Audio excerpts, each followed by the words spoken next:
Hi, Rosalind. Hi, Ed. Hello. How you doing? I like the music. Yeah, so we have to get the tempo going, right? Right.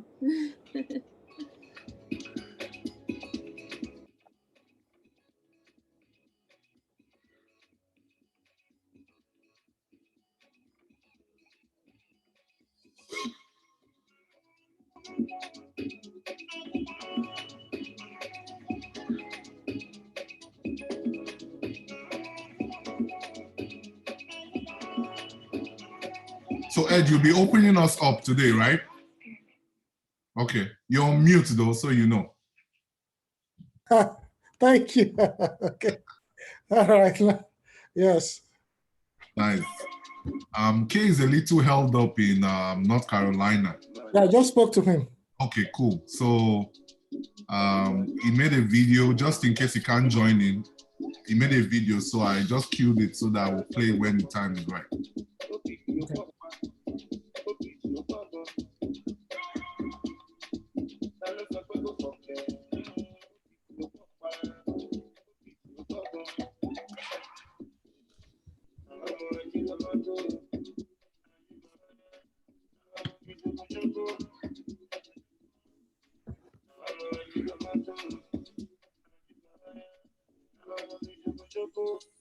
All right, Kay is joining us now.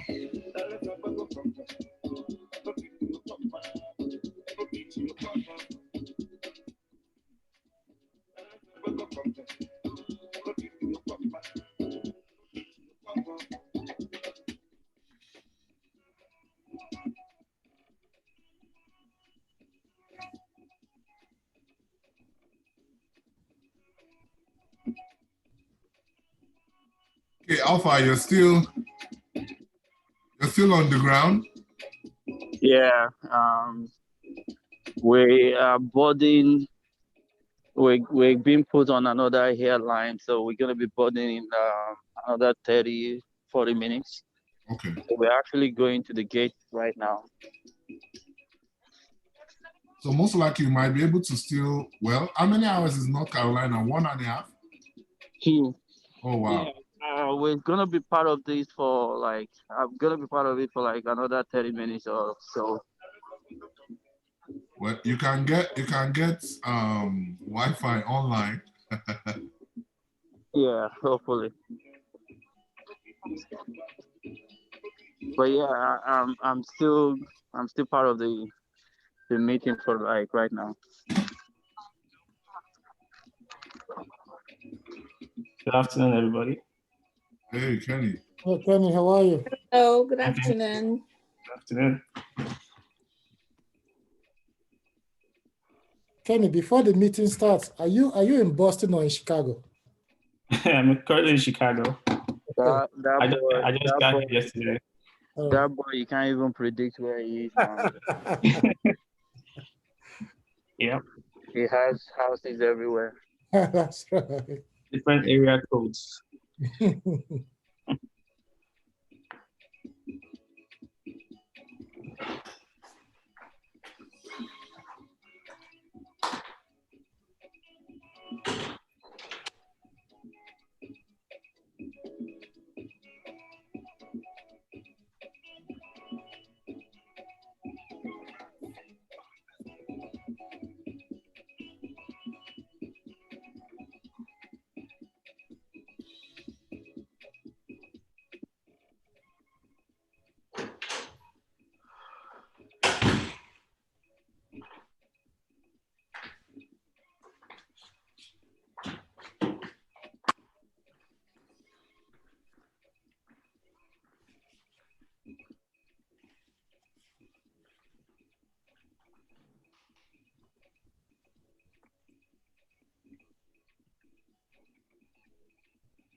And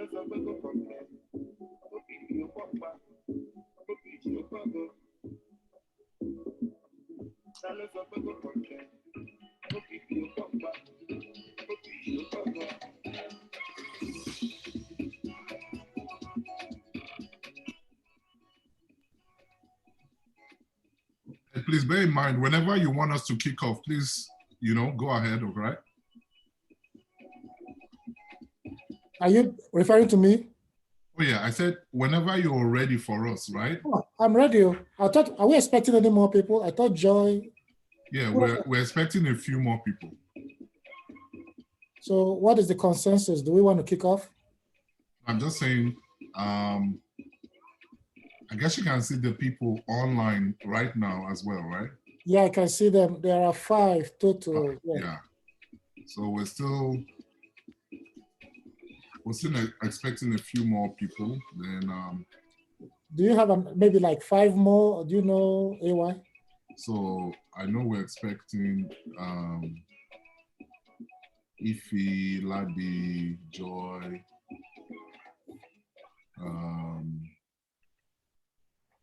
Taiwo. Mo will be a little late. She already told me that. So, all right, if you just join now.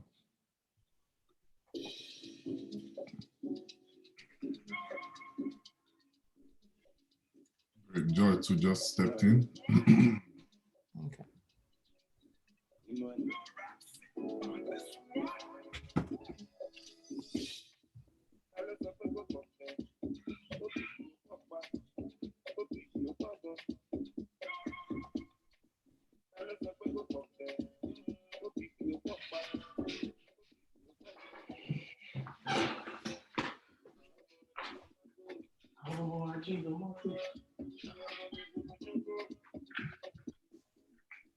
So AY, do we get, I think you're missing Ladi. Do we get started or wait a couple of minutes?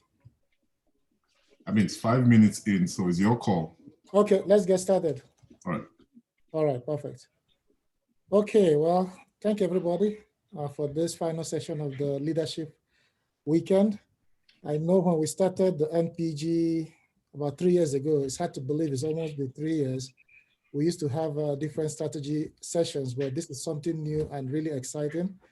And if you have been, I was able to attend the first one. I missed the one yesterday, but I heard it was very, very powerful. But this is really good. It's a good, we're moving in the right direction. So I think some of the key points, based on my discussion, some of the key points from yesterday is the need to build an ally, a sponsor, basically to help you with your career, and the importance of building a relationship and making sure that the relationship is mutually beneficial, because at times the human tendency is to try to see if we can get something from somebody without thinking about what do they need in return, try to offer something in return. So with that, I think we are pretty much positioned to work on ourselves and as needed, find the right sponsor for our career. Now, the theme for this year, I think, is a very bold theme, and very bold and very energizing, which is growing deep and reaching wide. Growing deep, we want to make sure we connect with our members and then add value to our members, either through mentorship or different programs and developmental opportunities. And then with regards to growing wide, we understand this has to be, no man is an island. We have to collaborate with different organizations in the Boston area, and not just in the Boston area, also with corporations to help us reach our goals. And today, particularly, we'll be talking about a subject that is very dear to my heart, and the brand, the NPG brand. You know, when I think about brand, I think about McDonald's. No matter where you go in the world, if you see the big letter M, the yellow big letter, you know this is McDonald's. You know exactly what you're getting. No matter where you go in the world, you're not going to go into McDonald's in India and expect to get a spaghetti. It's not going to happen. You know what you're going to get. So today we're going to be talking about things to really strengthen the brand, the NPG brand. So when people hear about NPG, what comes to mind? Is it a group of Nigerians, professionals that just get together and talk about wonderful things or ideas? Or is it a group of Nigerians that come together and are really making impact? So what do we want to implant in the mind of people when they think about the MPG? So we're going to be talking today about the strategy, some of the initiatives, or how to get us where we want to be. And so I'm really excited for this discussion because this is something we've talked about in the past. So branding is everything. When I think about MPG, let's have this question in our mind as we're going to this session. What do we want people to think of when they hear the MPG and when they see the MPG logo? Remember, I started out with McDonald's. When you see McDonald's, I don't have to wonder what is the M. I know that is McDonald's. When they see the MPG logo, when they see the green, they should be able to say, okay, I know that is MPG. This is what they stand for. This is what they do. This is what they're all about. So with that, I will turn it over.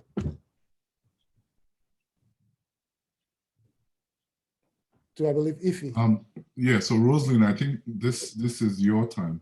Okay. Okay, this is my time. Okay, so I will be doing the icebreaker, and just for us to get to know one another, because I know I don't know that much people here, so I feel there's a need for us to be more free with one another and to know each other better. So we all know this year last year was rough, and even this year has started not that well, but I mean, we're hoping that it will get better soon. So I know for me last year, I had planned to go to Nigeria, go to UK, and then from UK, go to Nigeria, but because of the pandemic, I couldn't do anything. So right now, I'm just thinking like I cannot just wait for this pandemic to be over so I can do something with my girls. Like, I pity my kids, so I pity them because we've not been able to do anything. They're just home 24/7. I'm too scared to even take them to the park. So we're looking forward to doing something together even outside of Texas right after this pandemic. So what we're gonna be doing this afternoon is to talk about your plan right after this pandemic. Once it's over, where are you going? So if you're going to Dubai, you're going to Nigeria, to Canada, just talk about where you're going, what you will be doing, your plan, let's start planning. So that's what we'll be doing this afternoon. And I will go first. And when I am done, I'm gonna call someone to go next. Okay. So the person will call the next person we all have the opportunity to talk about our post-pandemic vacation. Sounds so good. Okay, so let's start it. Let's get started. So, okay, like I said, so I want to go to Nigeria, but because I still don't feel like there's a lot going on in Nigeria right now, and I don't think I want to go anymore for now. So, but Canada is one place I'm eyeing right now. Just because I have two friends that I want to visit in that country, and because my older daughter, she's been talking about, Mom, let's go to Canada. So I'm so ready. I'm planning. I've been asking questions about where to go or what to do in Canada. So like I'm already planning in my head, even though I haven't gotten my ticket yet, but I'm already planning. But once the road is open and everything, we're back to normal, the border is open, boom, I'm out of Texas. So now I will call on Kehinde to go next. Thanks, Rosaline. Seems like you have pretty interesting plans. I want to go to Nigeria too, but I'm still a bit reluctant, just like you mentioned, like all the things going on right now. Well, hopefully my mom is going to come after, I don't know when the pandemic is going to be over. So whenever she comes, I'll see her. But I've been thinking lately of Santorini, going to my newly, with their wife, and want to get away from, all this. She's also going to graduate in May. So hopefully by May, she already got the vaccination. She got vaccinated. So she's good. But hopefully by, May, June, things will cool off a bit and maybe we can take that trip. We probably don't have to wait for COVID, but it'll be best to wait for COVID to be over. But yeah, that's one of my big plans. But local stuff we want to do is Wisconsin Dells. It's very close to Chicago here. Take a trip. but due to COVID, it's currently closed last time I checked. But as soon as it's open, we're gonna go there, maybe get hotel for like 2 nights and have all the fun. I'll watch out to the roller coaster. I'll take the video. I'll record the videos, but I'm not gonna get on that stuff because I'm too scared. I'm a typical Niger guy. I wouldn't risk my life for those things. But I'll watch, I'll record the videos, take pictures and everything, but I'm not gonna get on there. There's no way she can convince me. And I will pass it to, let's pass it to Kay. Is Kay there? Sounds is there. Okay, you might be on mute. He's on mute. Oh, he's on mute, okay. If you need a second, let's pass it to Ify. Oh, he's back. He's there. Oh, he's back. Okay, Ify, sorry. It looks as if he's in the plane. Oh, okay, he's on the plane from Yep. Charlotte. He's on the plane. Yep, yep. That looks like He's traveling from Yep. Cairo. Like he's really living good. He's living his best life already. Okay. All right. Should we pass it to Ify for now? What do you think? You guys can go ahead. I won't be able to like really talk. I'm in the aircraft right now. Yeah. Oh, sorry. All right, Ify, you want to go next? Can you all hear me? Yeah. Sorry, I'm actually leaving the gym. So yeah, in the spirit of Kay, I will also be living my best life pretty soon. I'm not waiting for the pandemic to end. So like literally right before this conversation, me and my best friends were planning a trip to Mexico for May. I'll also be probably going to, actually, that's besides the point. I guess international travel is what we're supposed to be focusing on. I'm hoping to also go to Zanzibar before the end of the year in South Africa. I think those are going to be my 2, I guess, bucket list travel plans. I'm an avid traveler, so for me to stay in one place all of 2020, that was painful. So I plan on getting vaccinated. I was looking to push it out just to see if I can get more data and see how it's doing with, I guess, the general population. But my grandparents just recently got vaccinated, and my grandfather's like 102, and he hasn't turned into a zombie. So that means I will be getting vaccinated hopefully sometime in May, if God allows.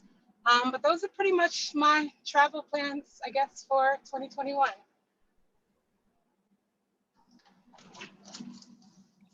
Nice. So I have to pick somebody now, right? Yep.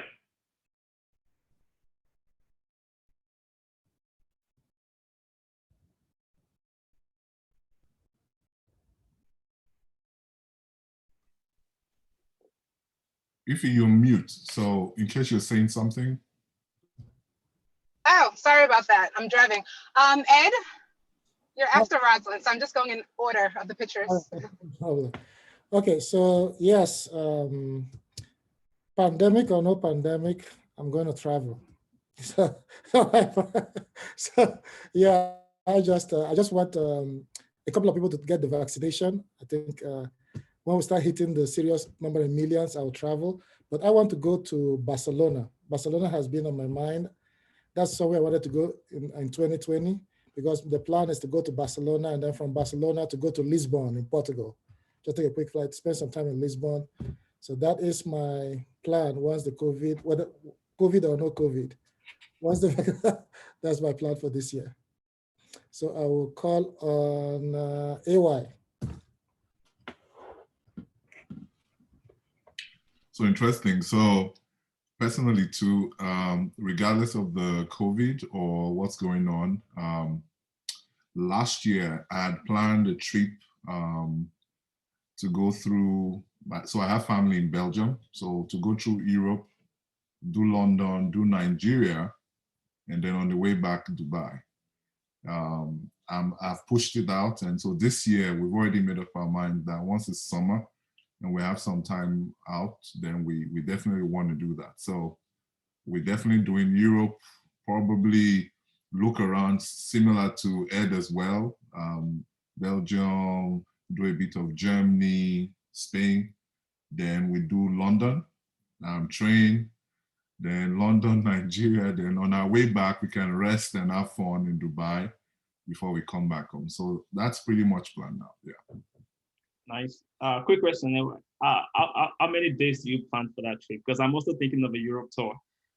So the way it's planned is we're going to spend more time in Europe and Nigeria, right? So in Europe, we're going to spend maybe roughly like a week, right? Then we commute, spend maybe like a day or two in the UK, just say hello to friends and family. And then we go to Nigeria, we have a wedding actually, all right? So we do the wedding, and once the wedding is done, spend a few days, and then we go to Dubai, chill for the rest. So give or take about at least, I'm looking at 18 days in all, yeah. Nice.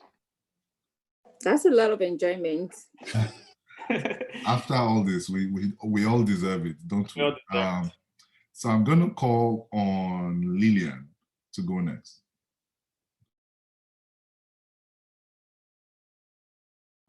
Hey guys, good evening.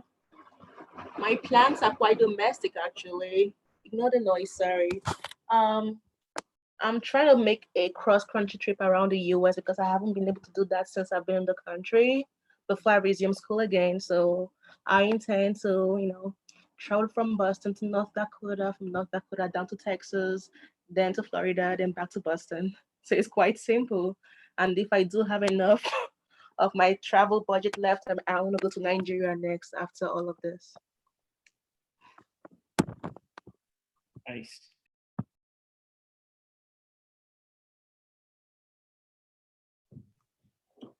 Lillian, you're supposed to pick the next person.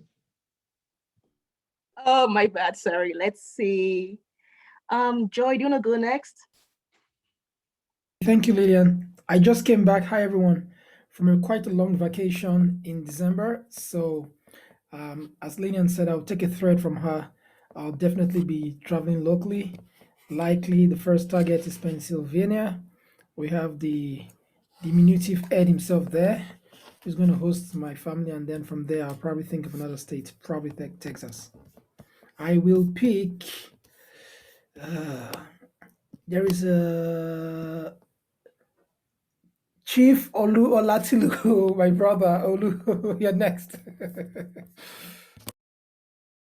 Let me unmute myself here. Hello, everyone. Happy New Year to everybody. Wow, it's been ages. Glad to see everyone on board and you're all healthy.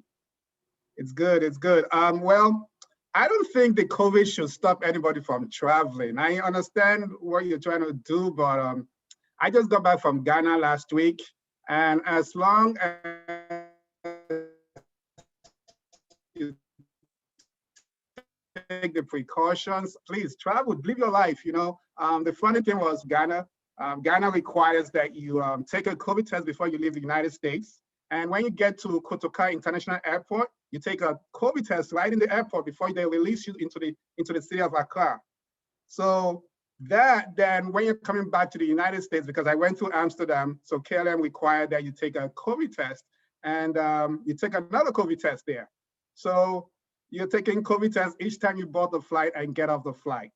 So as long as you're wearing your mask, I know it's very uncomfortable, especially if you're traveling international, the long flights, 8 hours, 10 hours is pretty uncomfortable wearing the mask, but please wear your mask. But the other thing I wanted to mention was the place I've been unable to go to because of this COVID is my sweet spot. It's Barbados. And with Barbados, they have a rule of quarantine for 2 weeks before you go into the city. So it doesn't make sense if you have 2 weeks of vacation time and you go for quarantine in Barbados for 2 weeks and you have to board the flight back. So as soon as the restrictions are over, yeah. And I think I'm the last person on this list, right? So I'll hand it over to Rosalind. All right, thank you all for participating. So we're right on time, and I will hand it over to Ayo to continue with the program. Thanks, Rosalind. I'm really glad to see we're making plans. I think that's the beauty also, you know, of enjoying our life. You plan and then you get your results, right? I'm just going to quickly highlight the executive portfolio for MPG. As you all know, we just concluded our elections, and it's good that we all familiarize ourselves with the people and the roles. Then good enough, we can all begin to reach out to each other, find ways we can work together. And most importantly, as we begin to discuss today, you begin to see how your role ties in with one another. You all know Kate, President, Ify spoke earlier on. She's VP Operations. We know Joy, in charge of administrations. Kenny, Finance, myself, Global Strategy. Rosalind is Chief of Staff. Monyolua, she's in charge of Marketing and Corporate Comms. Ladi is Director of Special Projects. And Taiwo Bada, one I like here, is the first leader we have for our campus chapter, MPG Bentley. Now look at all these faces. These are the people who are going to push this vision forward. And I'm glad to say it's everyone literally here today. So kudos to you all. I want to quickly go into the meat of what we want to discuss. And please feel free to get your questions ready to clarify whatever you don't understand. Ed started this meeting by mentioning McDonald's. And the truth is, for everyone here, I'm sure if I ask you, tell me one thing that comes to mind when you think about McDonald's, you will tell me what you like about McDonald's in terms of the food they serve. Some might not in any way like, you know, McDonald's for certain reasons, right? For me, it's the fries. I don't think anybody does fries like McDonald's, right? And even if I want to eat something else somewhere else, that McDonald's fry still remains in my mind. And Ed mentioned something else, because I'm borrowing from Ed and I'm following on with Ed, is that everywhere you go, you see the M, you know there is a McDonald's in town. So there's something called top of mind awareness, right? That people know you, what you represent, what you offer, and the value that you bring. And that's for everything within the market space. In fact, everything in life. Branding has different stratas, right? There are 3 levels of branding. You brand as a company, you brand as a product or service, and then you brand individually, right? Every one of us here, whether you like it or not, if you call names of people here, they conjure certain things in your mind, whether you like it or not, right? So part of what we want to start focusing on, based on all the foundational work we've been doing, and I dare say we're still building, right, is to ask the question, what does MPG really stand for? I don't want to throw anybody out and say, oh, tell us what you think, but if you look at the MPG logo, this brand identity, I want to talk to 2 people, or have 2 people just tell me, what comes to your mind when you see this logo? If you know this answer, don't say. Certain people. Rosalind, what comes to your mind when you see this logo?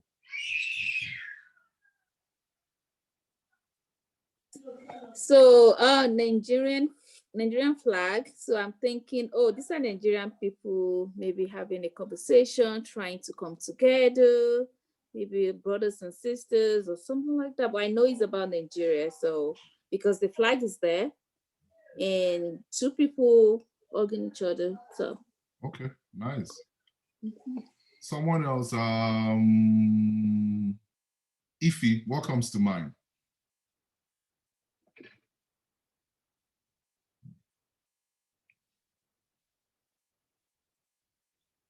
Is Ify with us?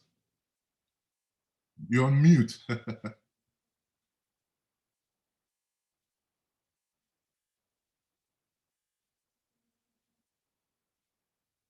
All right. I think maybe Ify,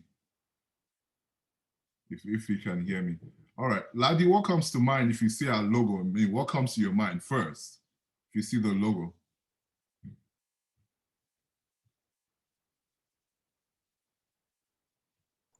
Sorry, I was on mute. I think for me, yes, the flag is obvious. And I think the two people seems like represent, I can't tell if it's male and female or just two females, but represent people. Okay. All right. I think that's fair enough. But I just want to use this forum to also discuss with us and help us see that this is actually a pictorial representation of people choosing to work together. If you notice, there are two arrows. One is actually holding, let me quickly point, is holding the green one. And we all know that in the professional world, you know the term called a green on, someone who is new, who is fresh. And at every different times in our lives, we might fall into this category, but there is this person also who's been there, done that, who's willing to support you, form a relationship, and the arrows point us going up, all right? It literally points us going up. And the reason why this is depicted like this, I mean, I could talk on and on about also the circle that surrounds them, but you see, we all have spheres of influence, right? And this logo is just a summary of what the MPG vision is about. And that's where we're building on top of that identity is where we're building our brand as well, all right? That we are Nigerians who are professionals, and we've come together for a common good. And just like we spoke about McDonald's, one of the critical things we should understand is MPG represents the essence of the vision that brings us together, all right? And even though we call ourselves ESCOs, we should also understand that automatically being an executive, you become a brand ambassador. You should be able to explain this to anybody that actually wants to know about MPG. You should be able to leave this out in all your expressions, in your communications, in your attitude, in your everything that you do. And I'll further break this down, because if you look at the second paragraph here, it says, MPG is virtually important. The MPG grows. It is virtually important that creative media and communication create impression of professionalism and draws people to MPG and ultimately want a relationship with MPG. As you all know, everybody buys phones, but when you hear Apple, already there's a sense of sophistication, of excellence, of technological innovation that comes to mind. It's because of the way the brand has been projected, the way they do their marketing, the way you see the communication, even the way the product itself looks, right? That is intention. That's intentional, right? And all we are coming together to do as executive is to take this vision, take this brand, promote it as much as we can, and continue to grow it that it outlives us. Because if a brand cannot outlive the people who created it, then the brand essentially has failed, all right? Let me run on to another level. So for every brand, you have different elements that makes the brand. We have a very robust document that we've put together in one of the strategy documents we have. I think we'll all be sharing this from time to time, but it will be in the Google folder that we all have access to. And there are different stratas. Like I spoke now about the identity, right? There is also what you call the brand promise. The brand promise talks about the fact that if you were to walk into Starbucks today, there is a certain ambience you find in Starbucks that you don't have in a regular Dunkin' Donuts, right?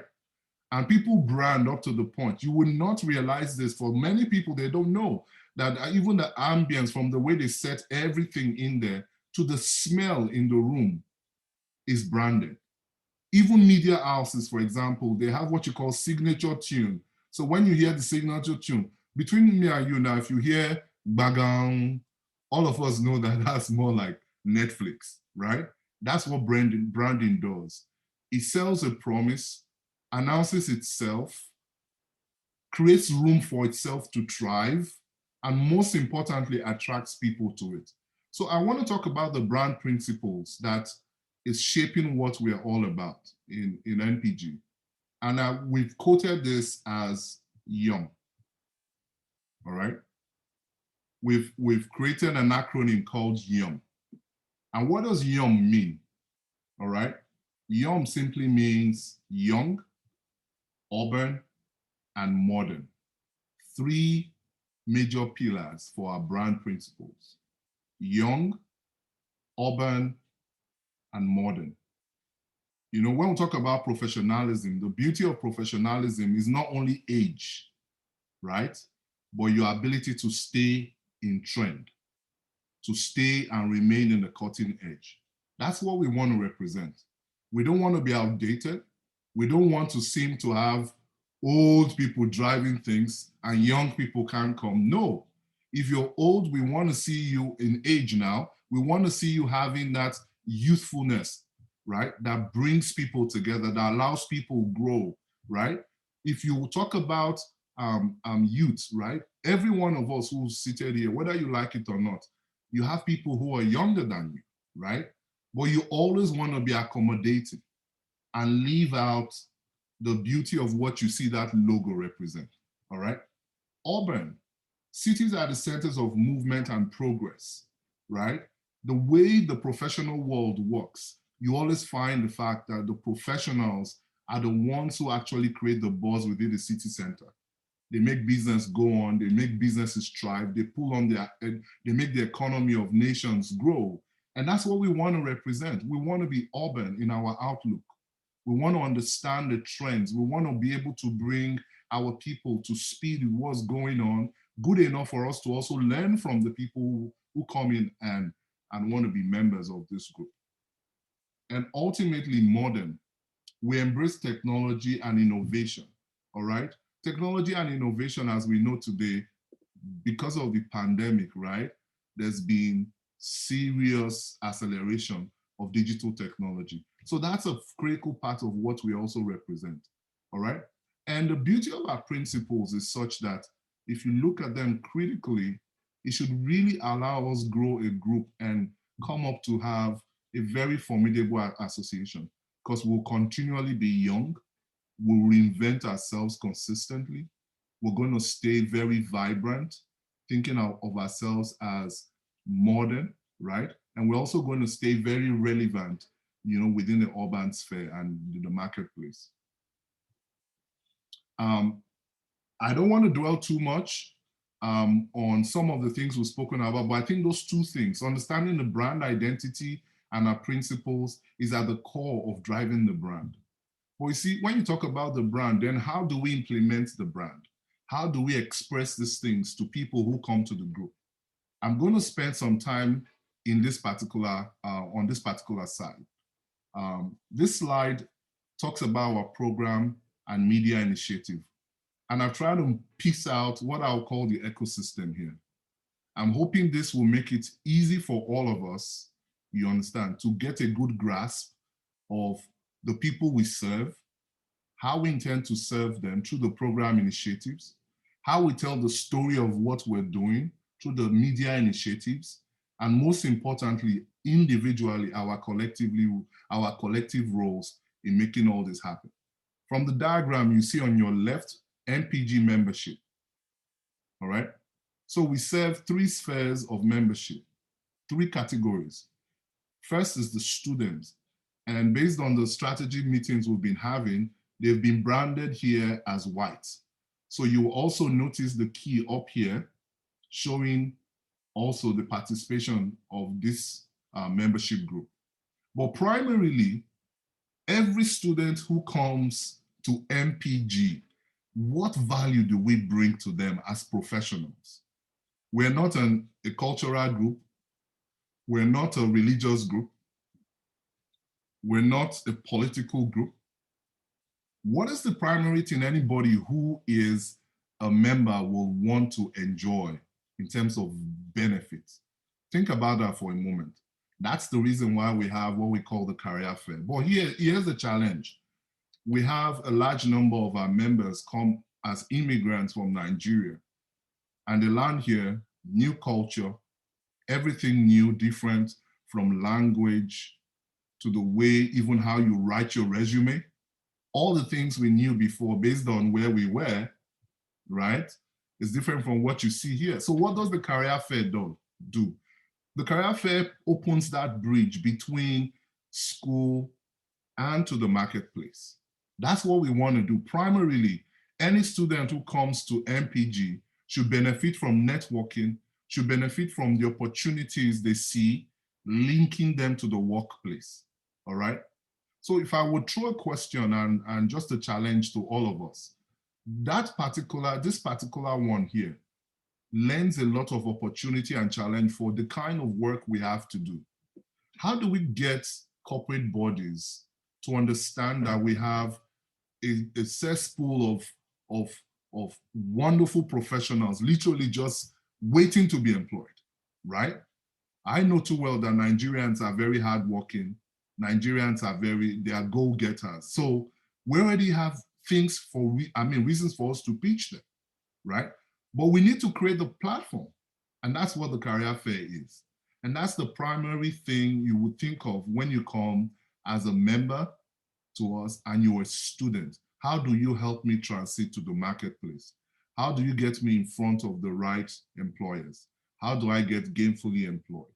And then professionals, even though you're already there, you're in the marketplace, you want to do more, all right? You want to have that right relationship that will take you to your next level.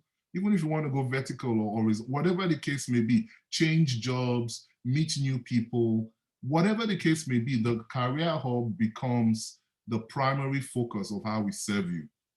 I won't dwell too much on that because I believe that's pretty much bringing people who are professionals doing well in the industry, who, as far as I'm concerned, can lend some knowledge, wisdom on how we can move you to the next level. And I want to quickly mention the professional umbrella in MPG is unique because it is not tied to any one industry, all right? We're not only catering for people in healthcare, we're not only catering for people in technology or people in media and communications, right? We cater for everybody. So again, I'm throwing out the challenge to help us understand that even though we have this as a base platform, what we should be thinking of is ways we can actually come up with Career Hub that will be able to satisfy the different strata of industries that we serve. I want you to start thinking in that light because that's part of the challenge that this team has to actually begin to solve and as we execute this year.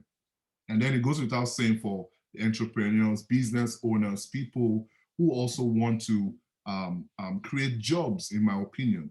One of the things I found out when I got to the States was there's so many opportunities for people who are what I would call immigrants, people who fall within the clause of diversity and all that kind of scenario, that even in government, you have businesses that have been reserved at a certain budget level for people running small businesses.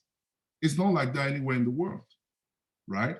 That they can earmark, if it's if it's $1 million or $1 million, 200, right?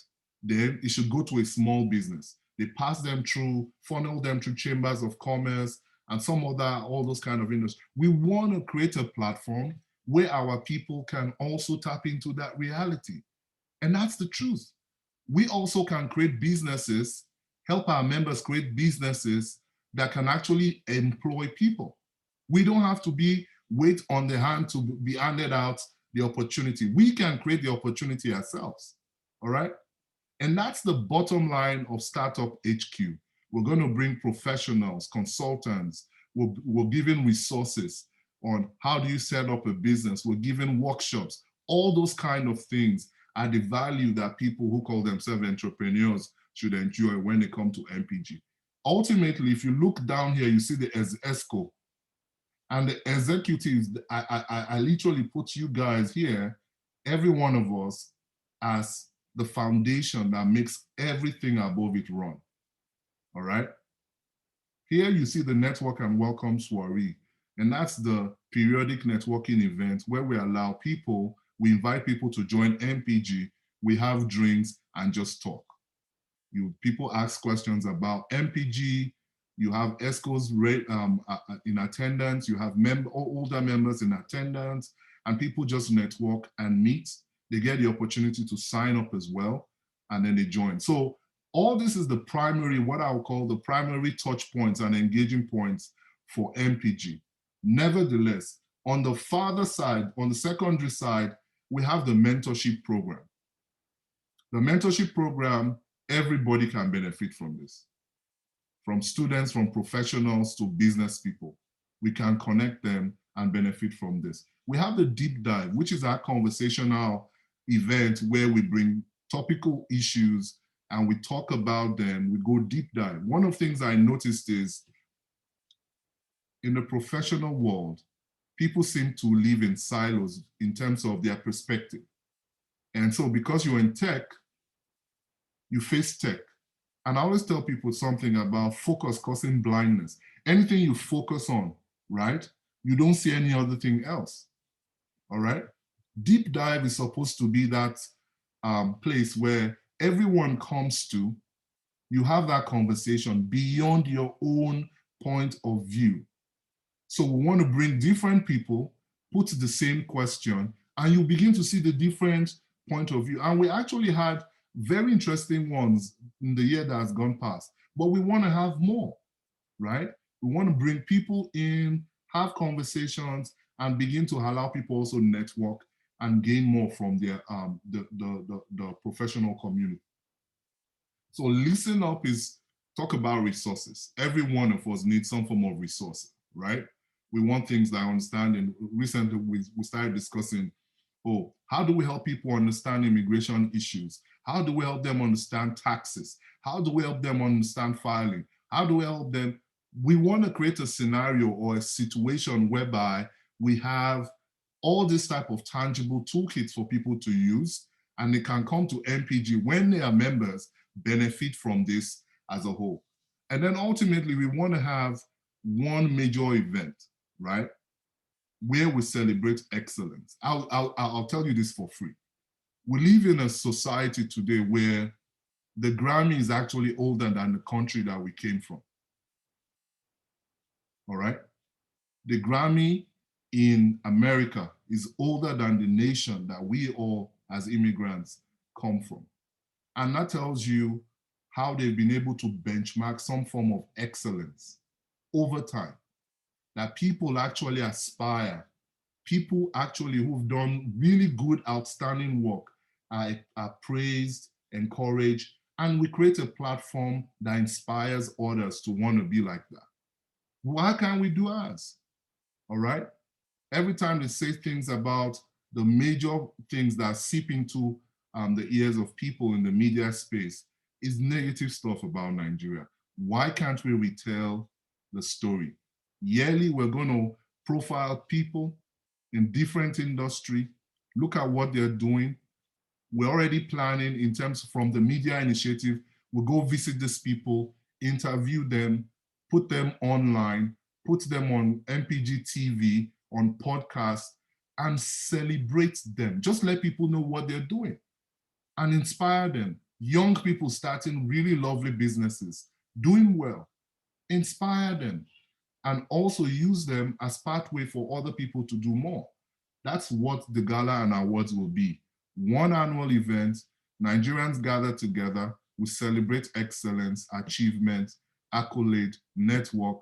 For those who are looking for network, for those who are looking to meet potential husband and wife, we create the opportunity, right? And make it happen for everybody. And that's what the entire secondary piece is about. The one underneath talks about, like I said, telling our story. Now, I want to call this out and say, we need people who would write stories, people who would take the initiative to say, listen, I like this line of immigration issues. Let me take this story and chase after it. Okay, let me give you a good example. I've been doing research on Nigerians who run very formidable businesses in America. I don't even know if anyone of you know Axis. There's a healthcare company called Axis. Is based out of Texas. Is started by a Nigerian, doing remarkable stuff. Why do I bring that up? Not only is he an employer of labor, is one of the people who affect the economy even of Texas as we speak, you know, and we can have more of those. And then to challenge us, think about this, just stop for once and think about this. If you pick the top 10 tech industries in America today, almost 6 or 7 of them have their CEOs as Indians. We're not competing with anyone, but who says it can't be Nigerians? And if you think about it, things are lining up in our favor with all the Black Lives Matter issue, bringing the issue of diversity now onto top executive, and everyone is fighting. If you are Black now, they're literally fighting for you to actually come and join their top or leadership team. It's a time of opportunity. And this, what I've just shown you now is just we're just scratching the surface of what the possibilities are for MPG. I could say more newsletter. We want to do periodic stuff to put information out there, both for executive and those for members as well. Then we want to blog, like I said, write stories. We want to have reporters. Now, the beauty of all this is, if you remember day one, right, of the Leadership Summit, when we had Chidera, we had Omari and Ladi, and the conversation was going on. If you listen attentively, you will notice that there's something very unique about how they transited with the skill sets and understanding and experiences they had from their non-for-profits into their own corporate world. And in the corporate world, they're also doing well because they mentioned 2 critical things. In the NPG or the NGO space, you can take a whole lot of risk and no one is bashing you, all right? And in the corporate space, you go through performance reviews. And God help you if you do well or you don't do well. That's not to say NGO will not have performance reviews, but you know, the expectation and the pressure is different. This is the opportunity for so many of us, as well as our members. We encourage them to take the challenge, take the risk on their skills, do something remarkable, and be able to sit back and say, look, this is what I've done. Even put that in their resume, portfolios, whatever the case may be, resumes, right? There's so much I can say, but on the top level, what I'm trying to do here is to help us see, whatever your role, your department is, this is the structure of the programs we have. The programs have the ability to take on new life with new ideas and all those kind of stuff. But if you think of how easy you can explain this to people, it becomes something we all can work with, right? If you're students, you're going to benefit from our career fair. That doesn't mean you cannot be part of the career hub and the startup HQ, right? But primarily, your value point is career fair, all right? And vice versa. I think I've kind of exhausted the top level, high level discussion about this. And I think at this point in time, I'll just keep quiet for a bit and have people ask questions should you want to clarify anything. Oh, one more thing. We spoke about the idea that we are modern. We've tried to build a very good website because right now we're all far away. We're not meeting physically. This is going to become the portal where we're doing so much, all right? From our meetings, putting up videos, putting up content, putting up newsletters, whatever it is you want to do within your department. Every ESCO member here has emails assigned to your office that allows you to communicate on behalf of NPG. As well, on the website, you have your own area whereby you manage the content strategy of what goes on the website, if that makes sense. So for VP Finance, for example, we should be able to have you manage the content that goes on with regards to funding we're raising, how we're sharing money. I mean, something like what we've already done, the previous year with COVID and the relief we got, as well as the one we did for EndSARS, right? The same way you have for membership. We're building an entire membership side of this, whereby you have to be a member to access some of the deeper information and resources we have on the portal, right? And what I'm trying to say in essence is that we all have a role to play to make the website what it's supposed to be. So yeah, let me leave at that and see if we have questions, and then we'll take it on from there. But in a nutshell, this is the brand, this is the program and media initiative, and this is the vehicle, primary vehicle for communication. Thank you. Kenny?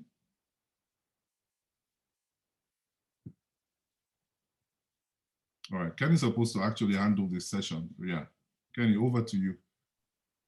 All right, so if anybody has questions, feel free to put them in the chat and I will ask our panelists. Thank you so much for that reminder, AY. And I've read most of these things about branding, and just like you said, even we as individuals, we have our own personal branding. Whenever I think about you, you know what comes to my mind? UX marketing, and having a very good brand, because I thought you were going to ask me what I think about this icon NPG. I remember when we were like evaluating different styles we had, and this one stood out because the arrow shows that we're elevating, we're going up, and then the guy again, the other guy is elevating with the other guy. So he literally tells the story of what NPG stands for. A group of Nigerians coming together, growing together. I remember a few years ago, I moved to Boston with no family, friends here, so it was tough. And then I met Kay through a friend, and then next thing I know, I heard about NPG. I had the opportunity to learn about stuff that I want to do in the next year or two. So I was able to build my network, and all of you guys have been awesome, with the support, especially for a guy that is in Boston. So yeah, I'm gonna keep my story for story time later. But yeah, if you have questions, please feel free to post it in the group chat.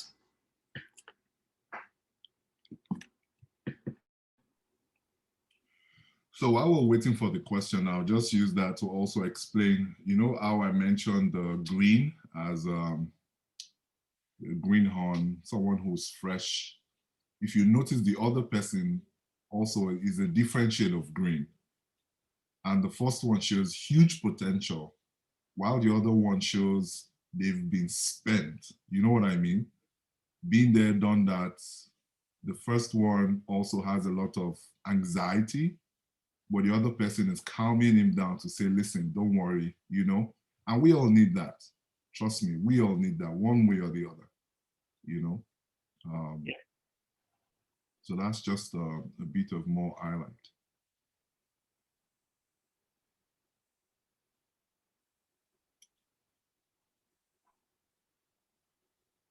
Oh, wow. Questions? Going once, going twice.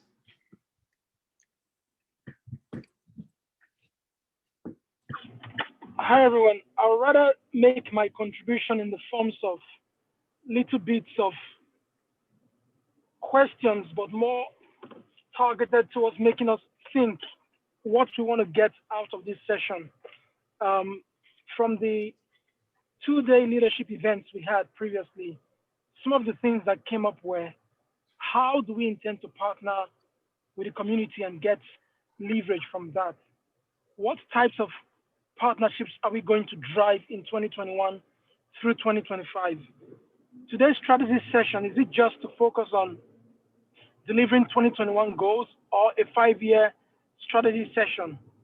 In terms of publicity, who is going to be I know we have a marketing and brand person, but who is going to be the brand ambassador for different events? Different events have different flavors, and we have different competencies in different spaces. Do we want to appoint people for different verticals, or do we want to leave our brand person to handle all events. We need to be out there. Who is going to do that? Are we going to say we appoint people at this stage? How are we going to drive our database? Do we want it to grow organically, or do we want to aggressively target the Nigerian professional database? These are the questions I hope will help us start to drive our conversations today. Thank you, Ken. Yeah, thank you, Mr. Joy, for that. So from my knowledge from what we've talked about in the past about who is going to do what.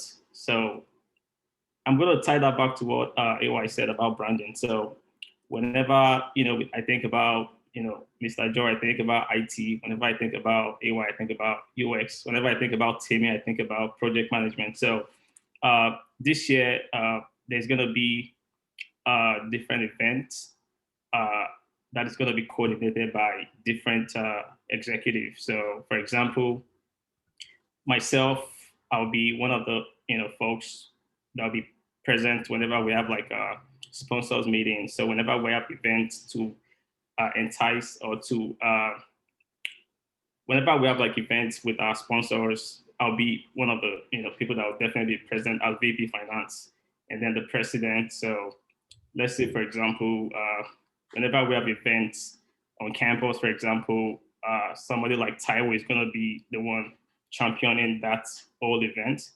So definitely, yeah, there'll be events specific to the position you handle. So it's not like one person is going to handle all the event. But definitely we'll be there to support each other. If you need my help doing what you need to do, fine, I'll be there 1000%. And but I think to be clear, there will be events specific to your role, not just one person handling everything. Of course, we have the president and we have each other to support. But yeah, I hope that answers your question, Mr. Joy. Yes, partly. Yeah, and if I may chime in, because Joy, I think you loaded up your questions somewhat. You also mentioned our database and all that kind of stuff.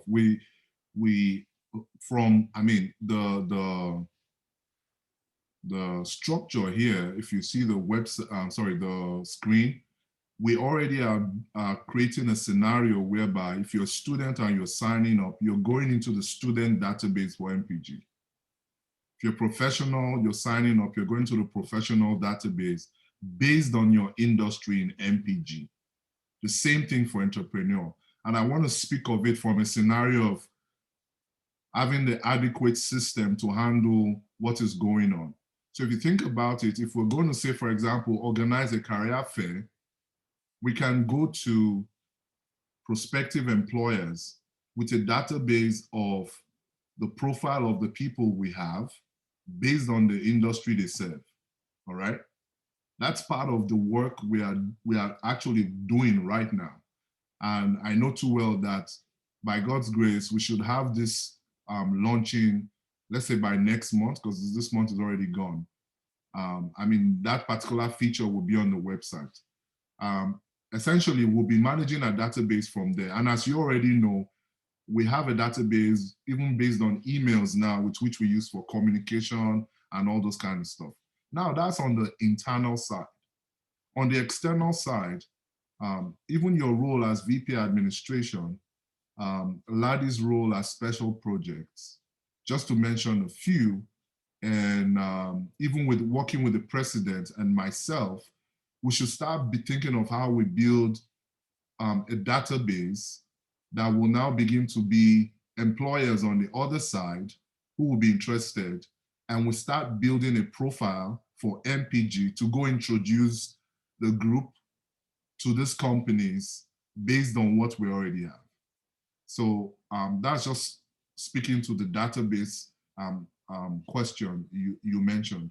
And in terms of vision, I think it is pretty much clear that for this year, we're saying we want to grow deeper and we want to, reach wide, which all the things I just said, your question helps to buttress that, right? That we want to make sure we have a database that we can use, that we understand, that profiles our people, right? There are quite a number of features, and I can speak to it right now just to give you a bit of some of the backstory from the strategy committee, right? You're going to be having things like, think about the gala. Students will become professionals. So gala, you'll be having students, for example, who will be moving on from student life into professional life. So there will be induction. You understand what I'm saying? That database itself provides a critical mass for our career fair, career hub, and perhaps in some cases, even startup HQ for students who want to start up businesses. You understand? And this becomes the way where we can now begin to have partnership with the outside world and the marketplace. Startup HQ, for example, now, think of us being able to partner with consultants, business CEOs, and all those kind of people, even schools, to come run workshops for our people. And mind you, you do remember that NPG is not only focused on Nigerians, we're also open to our brothers from Africa. So it becomes events where people begin to know the NPG brand and what we actually bring in this particular community. I hope that helps your question, Joy. But I think in the long term, the team is still going to meet over and over, and we're going to discuss, beyond the 1 year plan. I believe so. When Kay is around, he probably will be able to speak to that better. But I hope I answered your question. Yes, it is. Thank you.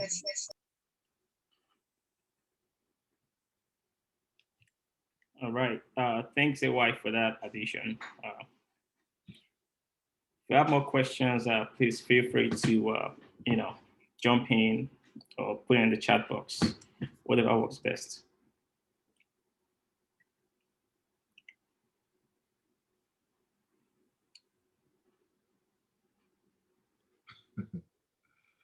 It's interesting. People are kind of quiet because I was hoping, this would be a good time for people to. I mean, it shouldn't be only questions regarding what you just heard, right? Right. I know a few people are just coming on board. If you have questions regarding your role, and you feel there's something you feel we can discuss on this level, please feel free to ask.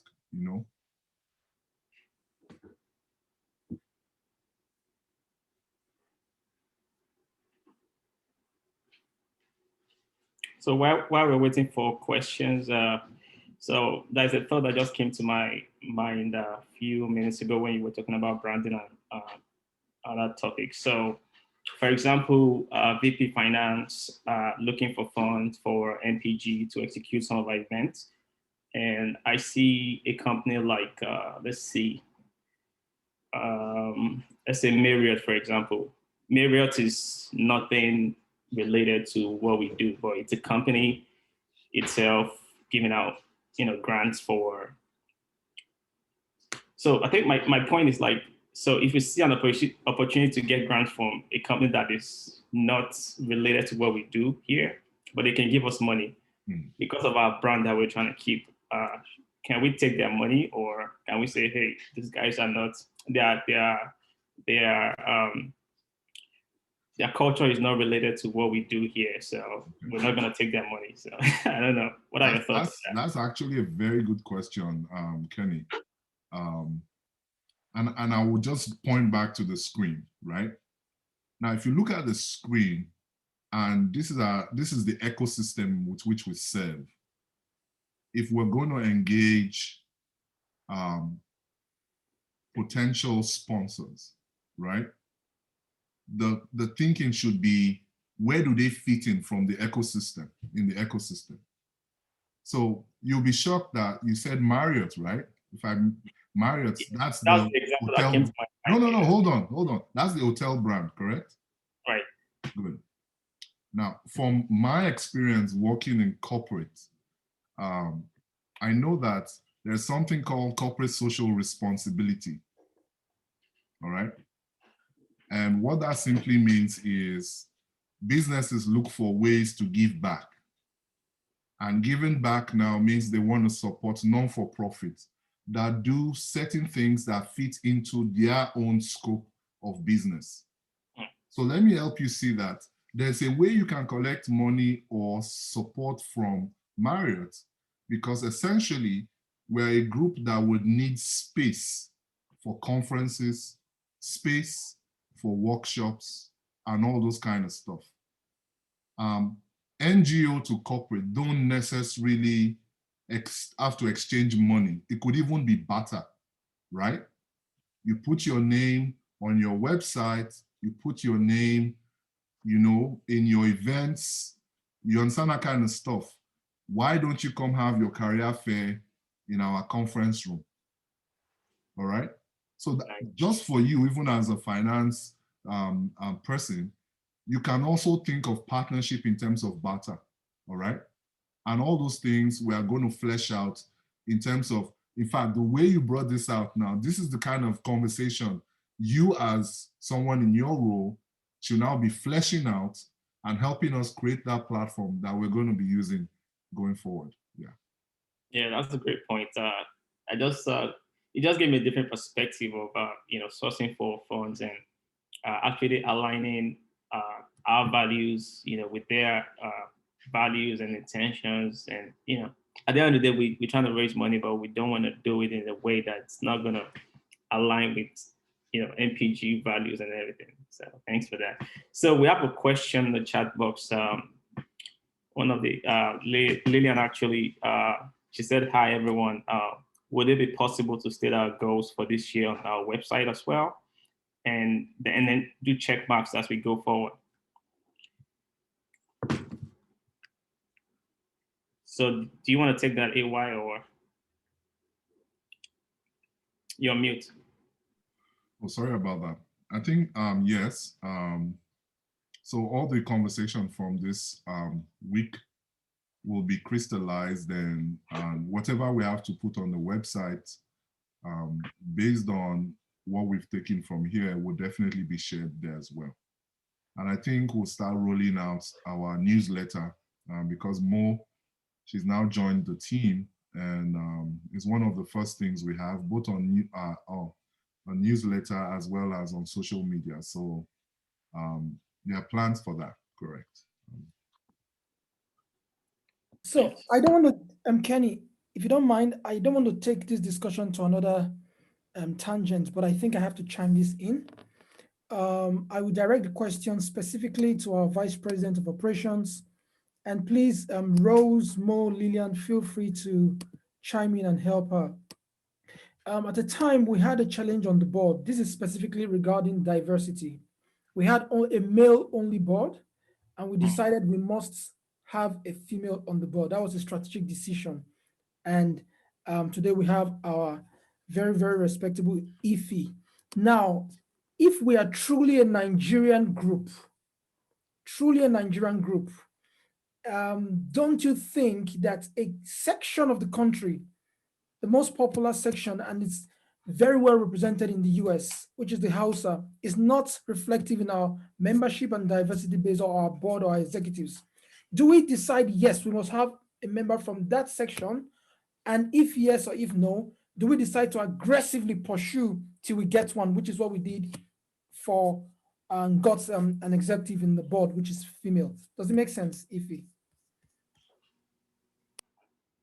Does. It's funny. I'm not quite sure. I'm very big to support things that grow organically, where things are not so, I guess let me rephrase it. I'm big on things going organically. So in that sense, yes, I see that we are missing one of the larger Nigerian, I guess, tribes.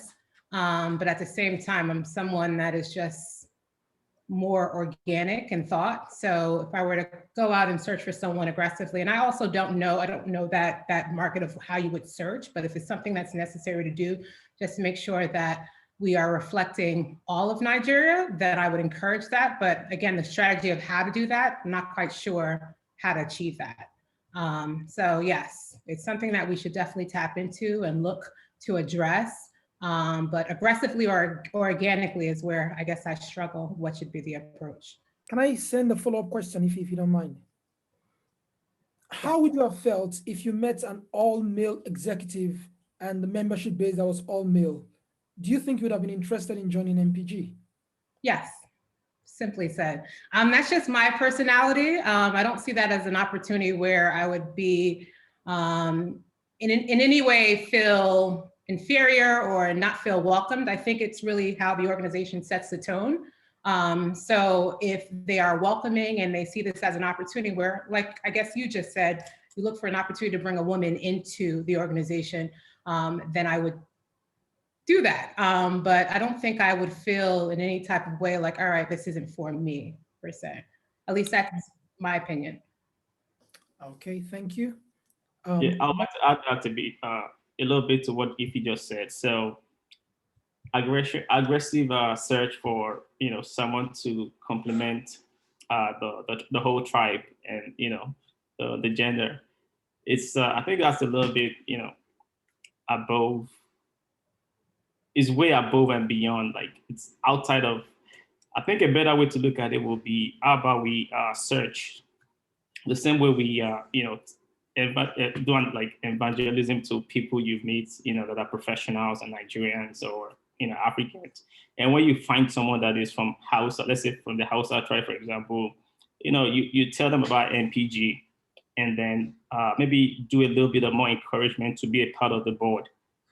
Don't be aggressive about it. Don't be too pushy because you may end up, kind of like, putting someone in that position that they don't want to be, but because of like, they see some type of say, hey, I want this guy to be there.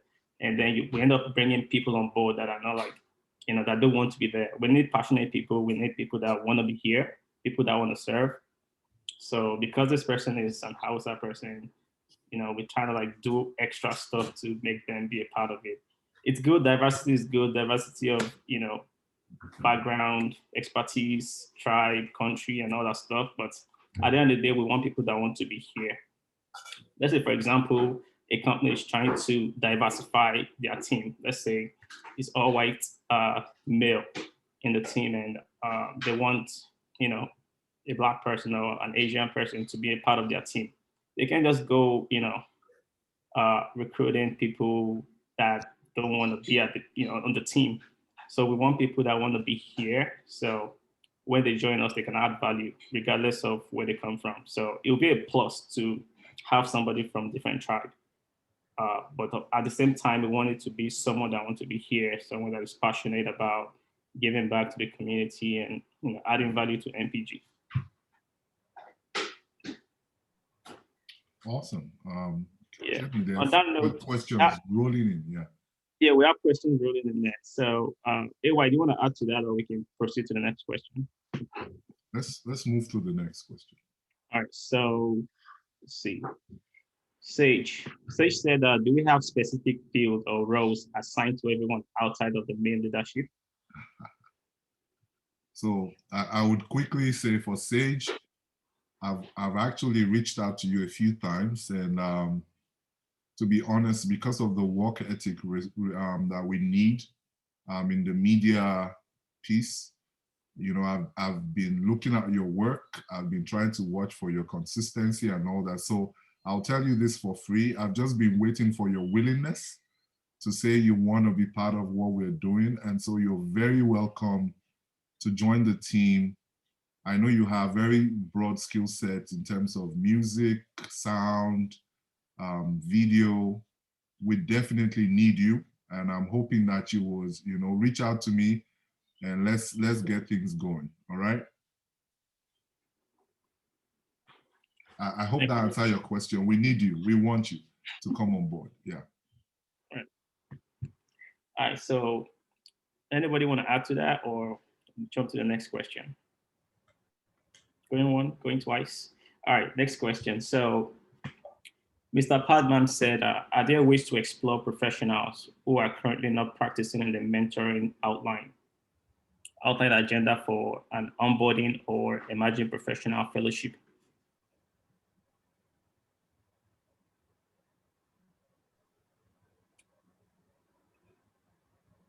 Vague. I'm not sure I understand the question. It's kind of vague. Could you clarify, please? So I'm going to read it one more time. So are there ways to explore professionals who are currently not practicing in the mentoring outlined the agenda for an onboarding or emerging professional fellowship?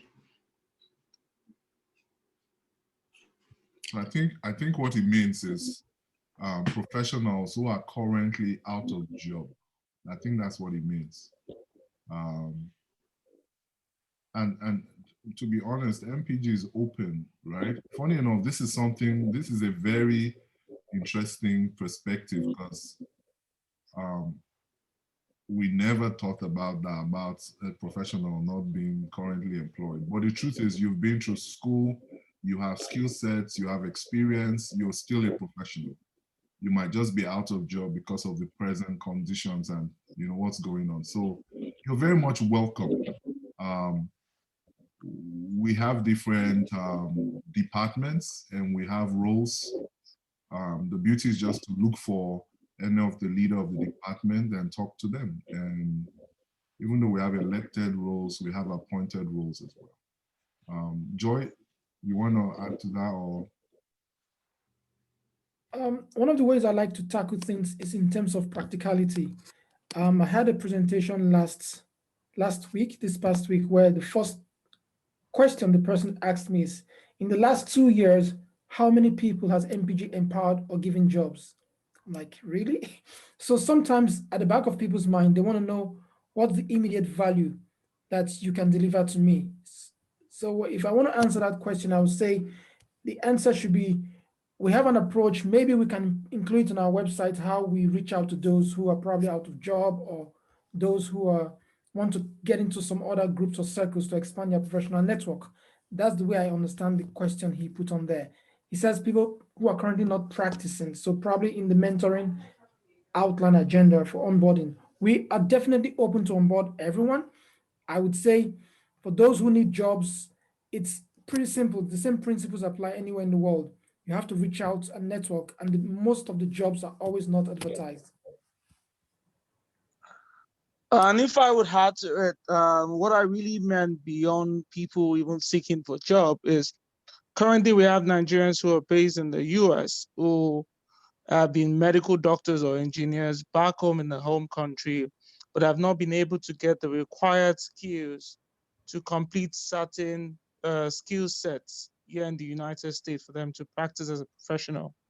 Some organizations always have something like the Welcome Centers have onboarding programs that create new professional fellowship for people to be able to take on those skills. Like if you are able to have people within like the mentoring agenda you mentioned will key into that aspect where when you're calling for members, it will give them room for them to express themselves. And Nigeria always like to also brag about their skills. So I've been a medical doctor for 20 years, but now I'm doing something else. I've been an engineer, I work in the oil sector, I do branding and communications, but presently they're not practicing in that role. And I feel MPG can take it upon themselves to do some sort of onboarding. It's just a suggestion.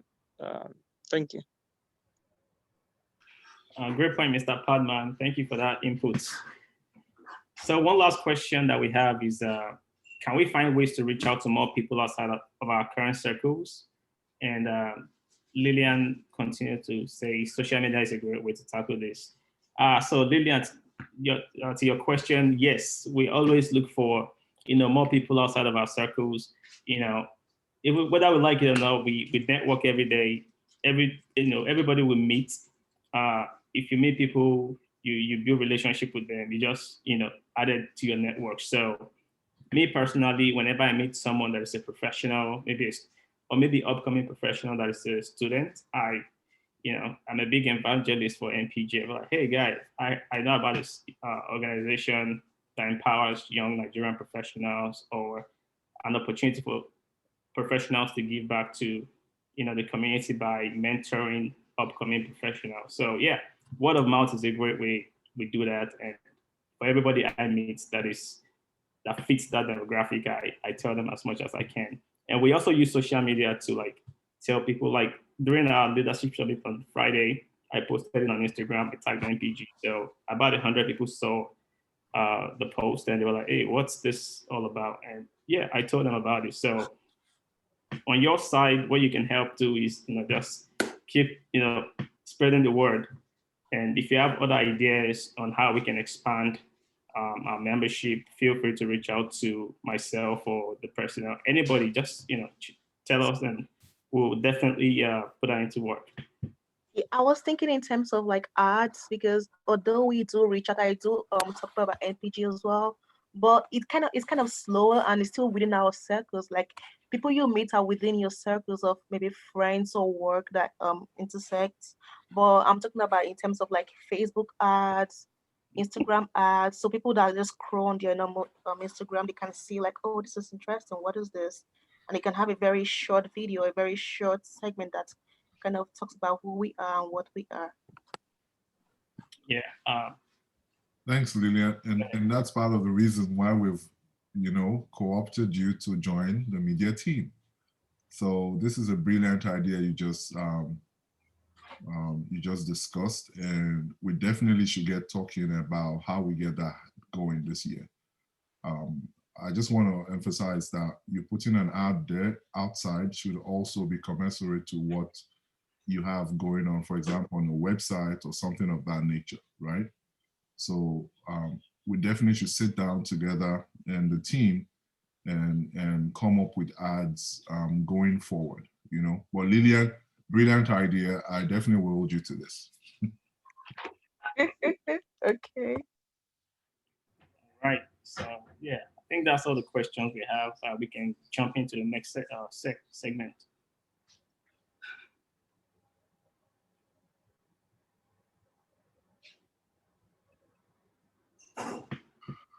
All right.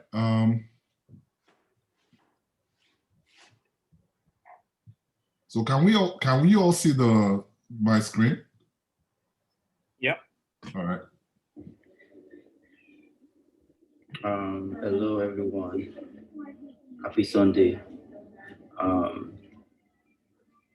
Today is the last day of our MPG Leadership Summit 2021. It's been an amazing 3 days. I have learned a lot. I've had a lot of takeaways, starting from the Friday that we had Umari and Chidera as our panelists, and they walked us through a whole lot of, share their experience about how their individual various engagements with different professional groups has really benefited their career advancement and growth. Yesterday was another great day. We had OE and Dr. Ibrahim Badijo with us, who also inspired us and challenged us to go the extra mile. And there were a lot of conversations around how you can leverage sponsorship and advocates and mentors to advance your career. So unfortunately today I am in transit. I thought I would be in Boston by 12 noon today, but we got on the aircraft. There was some system issues. Thank God we were not in the air when they found out. So unfortunately, we're still at the airport right now in Charlotte, and I think definitely I'm not going to be able to make the last day, which is sad, but I'm very excited about each one of us who have been part of the event so far. I believe that we've learned a lot. A special shout out to the MPG executive team who has helped to keep this event going, who has volunteered in one way, has led different sessions, starting from Ladi, who moderated the first event, and Moi, who helped to coordinate the question and answer, and Joy, who gave us the closing on Friday, and also yesterday evening we had our VP Global Strategy, Ayo, who helped to coordinate the question and answer, and also Joy. Today, the lines of different people, Edward, thank you, um, Roslyn, Kenny, and every Evie as well, who helped to introduce us our VP operation. I want to say special thank you to all of the team. I'm really, really excited about this team. I'm really happy about the passion and the commitment. So today, one of the things that I wanted to talk about is the vision for this year. You probably have been hearing that from Joy, from Ayo, from each of our executives. Focus this year is grow deep and reach wide. And I mentioned in our New Year greetings, 2021 New Year greetings, I did emphasize that the last 2, 3 years, associations have focused so much on laying the foundation, building the structures. Now we want to re-strategize and focus on a lot of value added events for our members. We want to connect deeply with the members. We want to bring a lot of programs like mentorship programs, like a lot of events that is going to be very insightful, that great platform for job opportunities by partnering with organizations where our members can actually benefit. A lot of other programs like tax, informations, immigrations, and all that. So we are looking forward to an exciting year ahead. With the virtual environment we have, we believe that we can take advantage of this and be able to reach wider and reach and collaborate.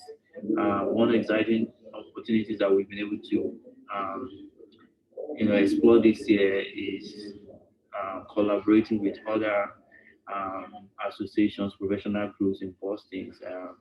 So I'm also going to have few of our members or executives here to share, what are the things they've, kind of value they've gotten from associating with MPG. I would like Ladi to speak first and just share.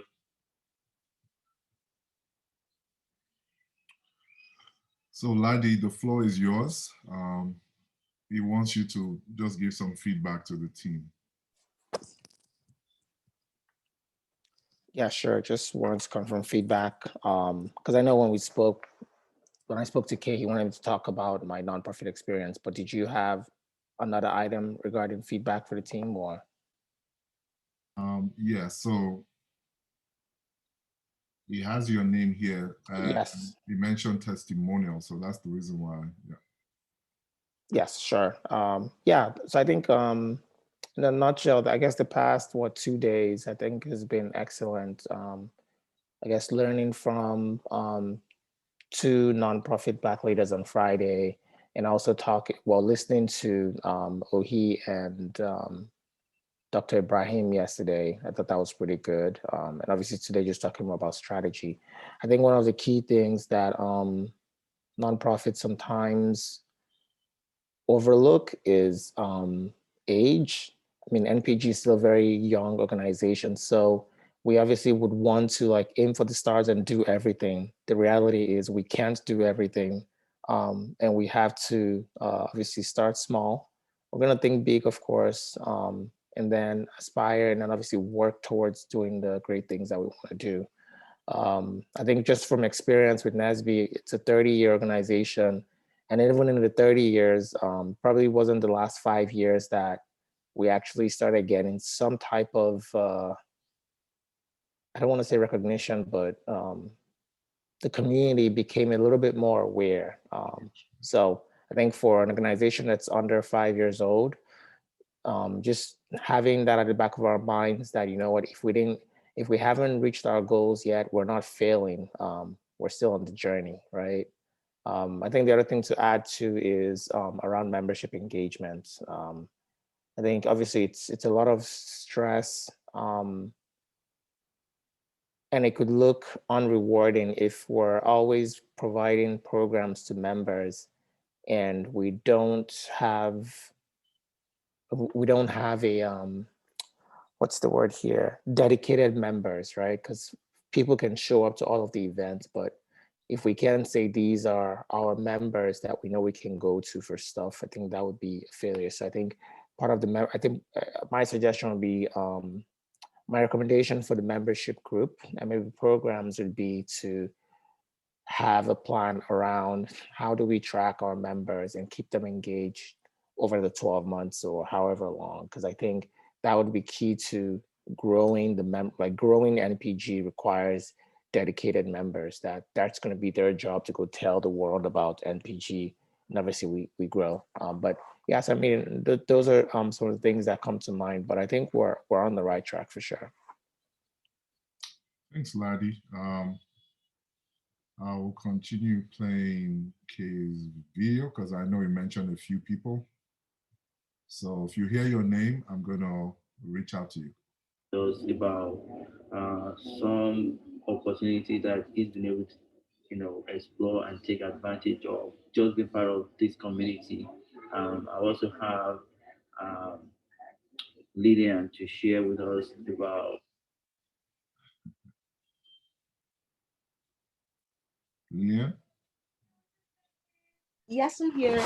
Okay, so on Friday after the first meeting, I was really impressed with the caliber of people we had discussing about this deep dive, and I spoke to him. I told him about the whole, I would say the whole domino effect since joining NPG. So NPG was my very first non-work professional group I joined since finishing college. And that kind of gave me the confidence to, expose myself to doing things for people in my community. Since joining NPG, I started volunteering with an organization called Friendship Works. It's an organization that helps end or reduce elder isolation in Boston. And so we just we have a group of people that call elders or visit them to keep them company before COVID happened anyways. And I was just telling Kay about how just seeing a group of Nigerians and people of African descent in just one little space empowered me and increased, motivated me to do better, knowing I can do something for myself, even though I'm from a different country and I'm just starting out. So it was a really great experience for me, at least when I first joined NPG. And that's why I've always tried my best to let others know about NPG, because I feel having this space of professionals where you have someone you can rely on, you have someone you can learn from them so you don't make the same mistakes again, and just people to share ideas with is a very good thing. And that was it. Thank you. Thank you very much, Lillian. The impact of NPG in growing a network and friendships and relationships within the community as well. I also want Kehinde, our VP Finance, to share as well. So,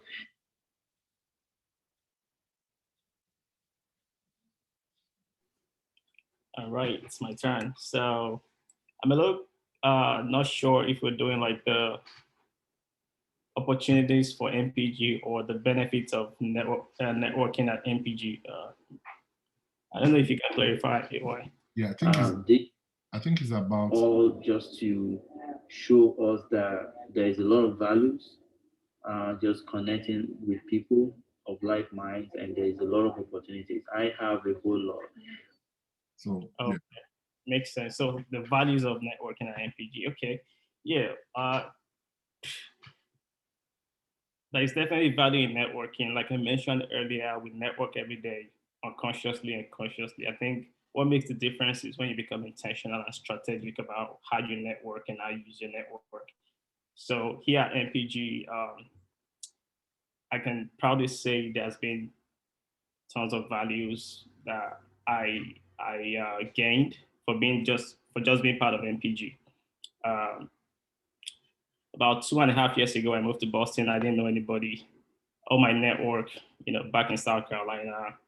But I moved to Boston because I got a sweet deal, sweet offer at Bentley, and I moved here I took that leap of faith. I was like, oh, all my friends, all my network is in South Carolina, but I moved here, I didn't know anyone. So fortunately, I met one of my colleagues at Bentley who happens to be in the same program and a Nigerian.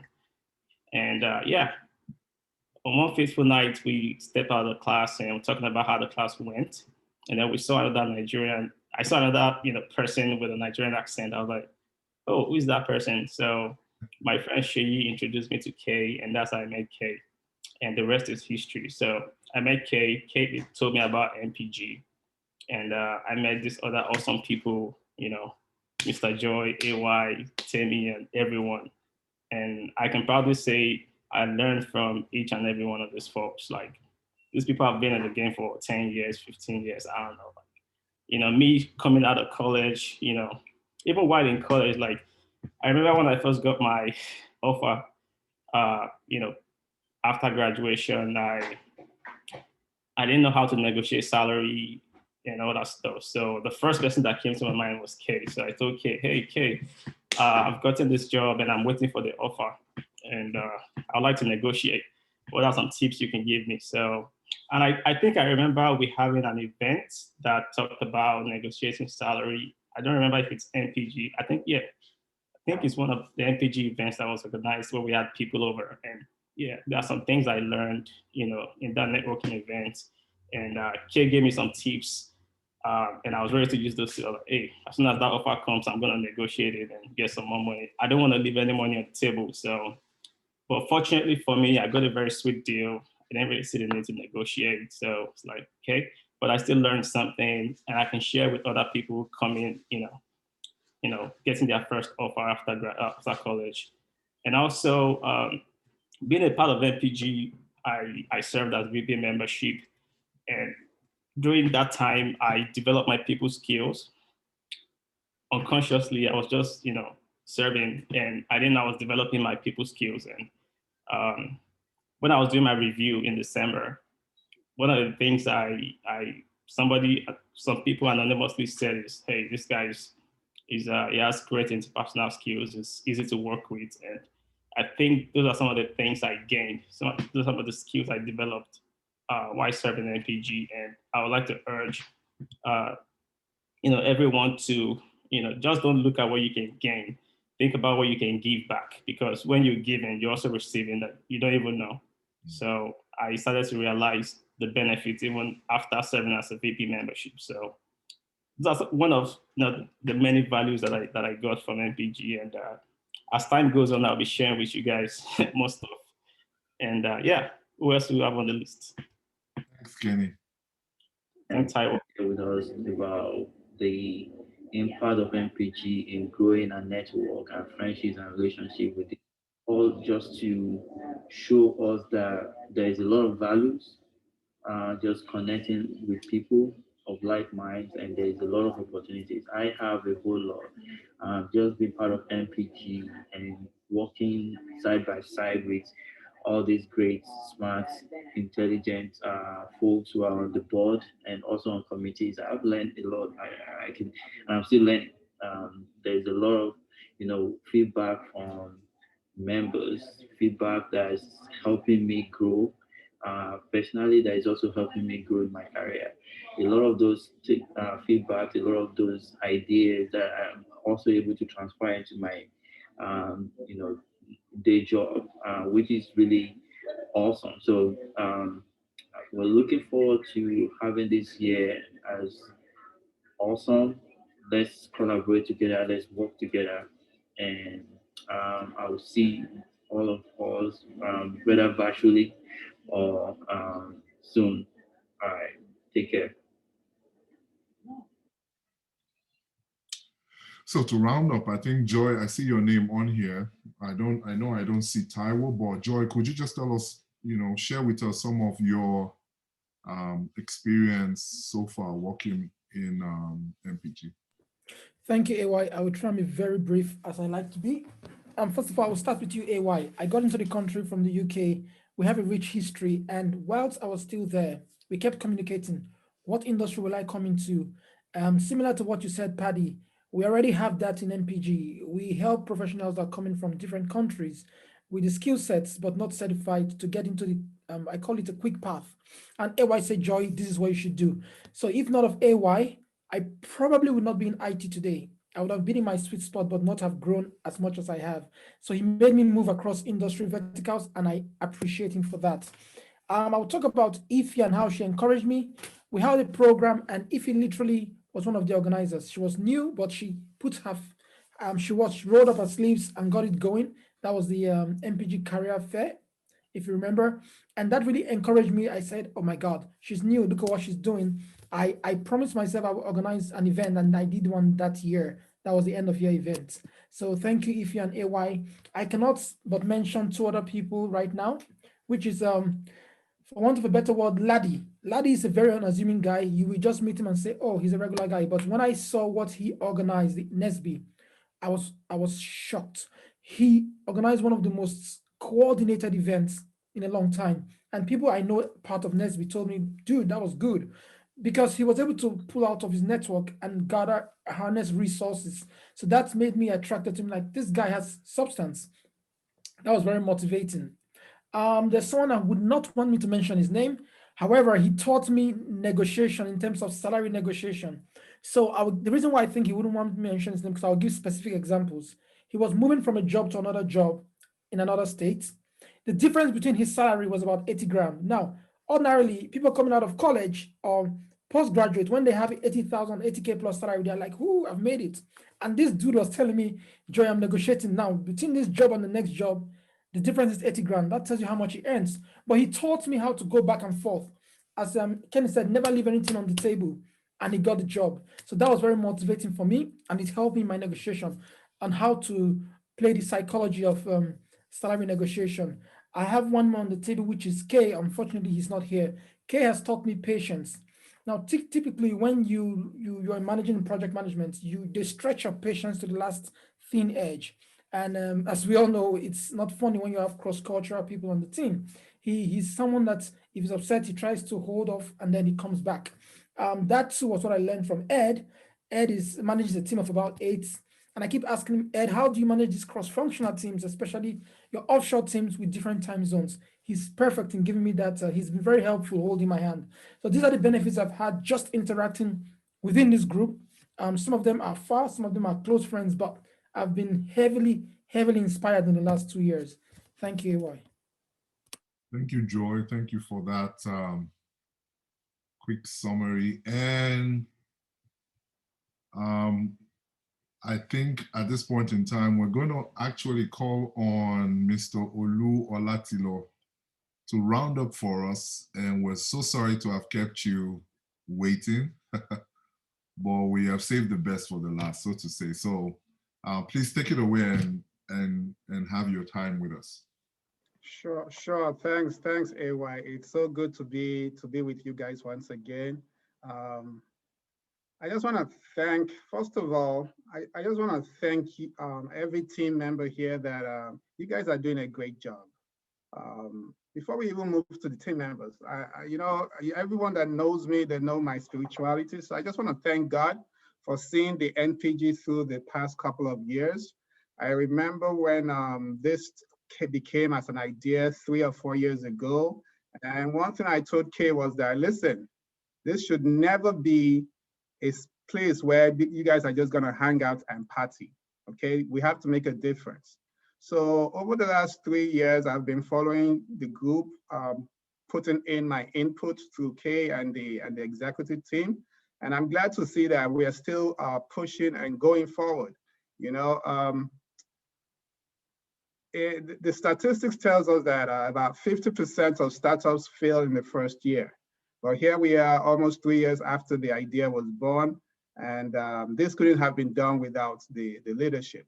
So I just commend the executives for their hard work and dedication over the years. Most importantly, the collaborative work that you guys have all exhibited. As a group, I cannot overemphasize that the importance of collective work, both within the group as well as outside the group. When I say outside the group, let me touch on that briefly, which means by engaging people outside the group, it's really important that over the next few years, that the team, the executive team does not fall into complacency.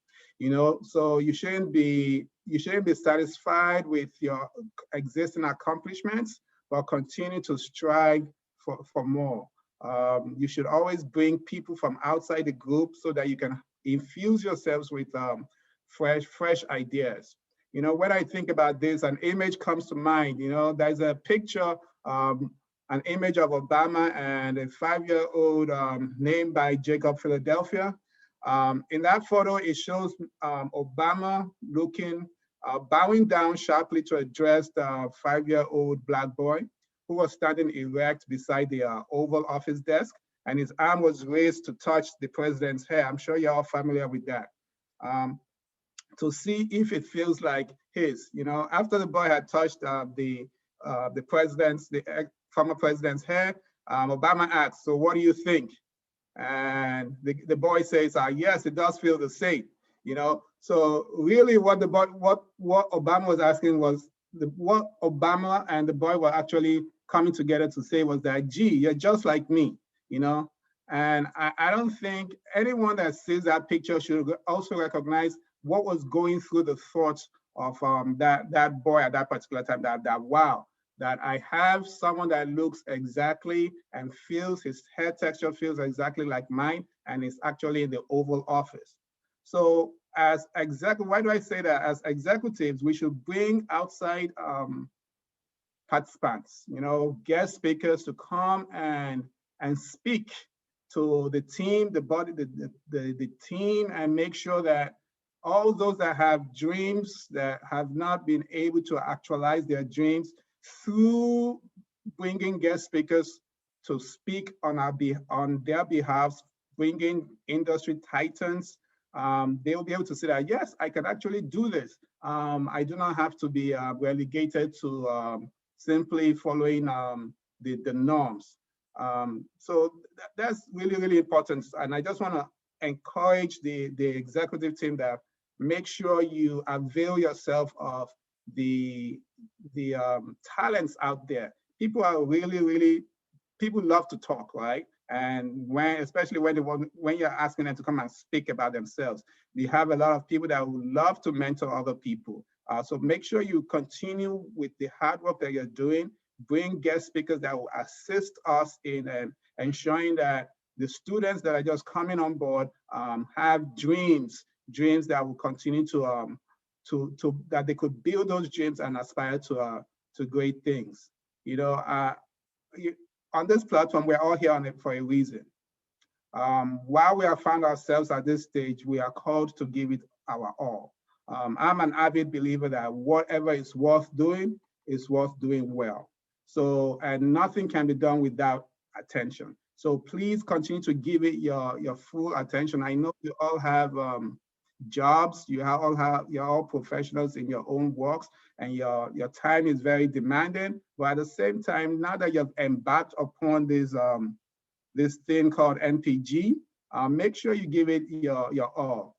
So I'm asking all the incoming EXCO that they should give their attention to this particular project and ensure that your God-given talent is showcased. Make sure you bring that forward to move the agenda and actualize the vision. But I want you to also be mindful of trying to get it right 100%.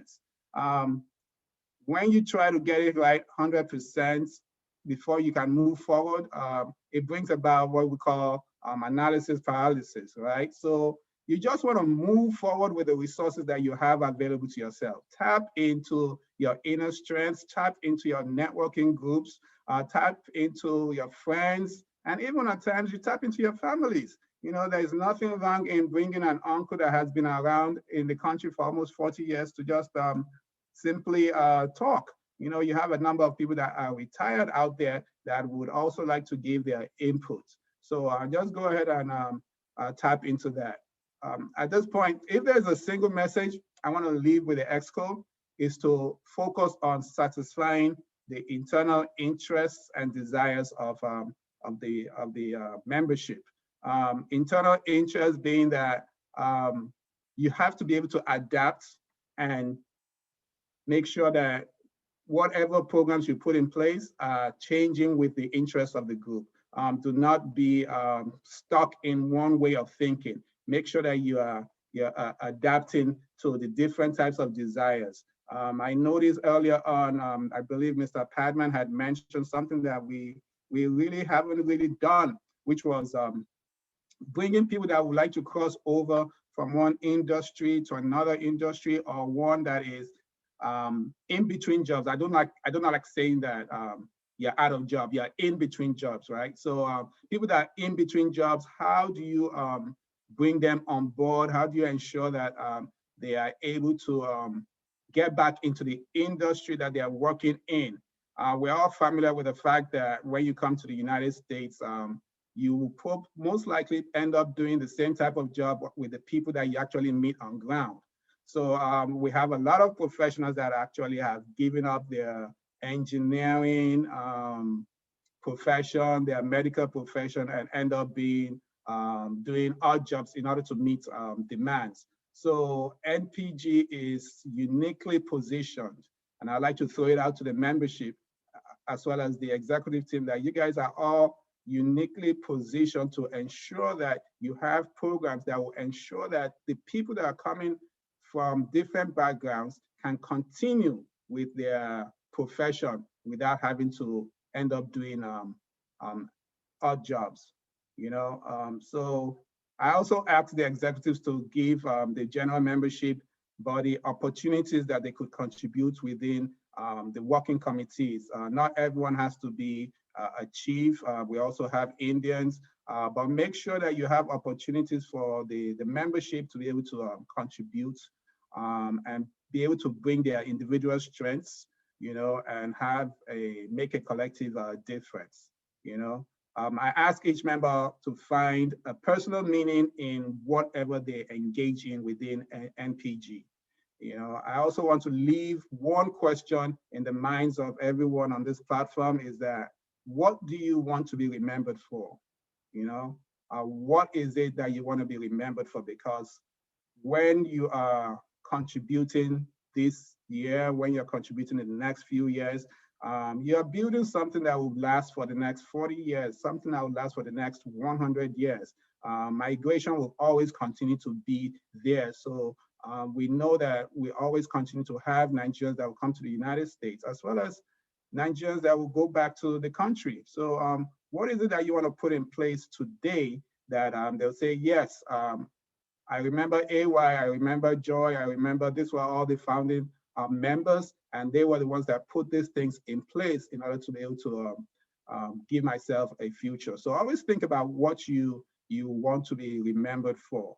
And lastly, I just want to say, have fun while you're doing this, you know? All work and no play makes Jack a dull boy or Jill a dull girl. So please have fun while you're doing this NPG project, and I wish you all Godspeed.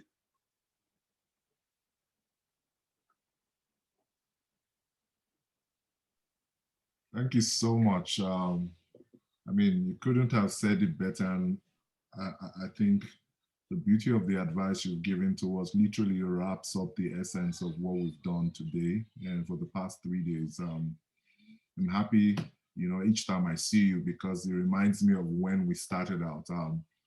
Not to take more time, I think at this time I would call Ladi. I know Ladi has been able to say something as well, if I believe. I'm getting Kay's itinerary right. And then Joy will round up for us. Yes, I'm here.